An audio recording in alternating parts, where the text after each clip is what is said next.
আপনি কি জানেন আল্লাহ তাআলা টিকটিকি কেন সৃষ্টি করেছেন? একবার হযরত মূসা আলাইহিস সালাম কোহিতুর পাহাড়ে আল্লাহর সাথে কথা বলছিলেন।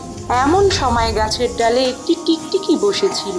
টিকটিকিটি হযরত মূসা আলাইহিস সালামের উপর প্রসাব করে দিল। মূসা আলাইহিস সালাম তখন অনেক রেগে গেলেন এবং আল্লাহকে প্রশ্ন করলেন, হে আমার রব, আপনি টিকটিকি কেন সৃষ্টি করলেন? এই টিকটিকি তো মানুষের কোনো উপকারে আসেই না। অতঃপর মহান রাব্বুল আলামিন বললেন, হে মূসা, কিছুদিন আগে টিকটিকিটাও আমাকে একই প্রশ্ন করেছিল।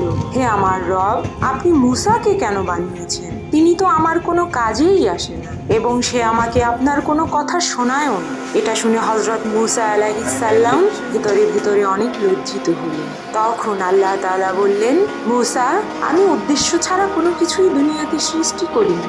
আমার প্রত্যেকটা সৃষ্টির পেছনে কোনো না কোনো উদ্দেশ্য রয়েছে। সুবহানাল্লাহ।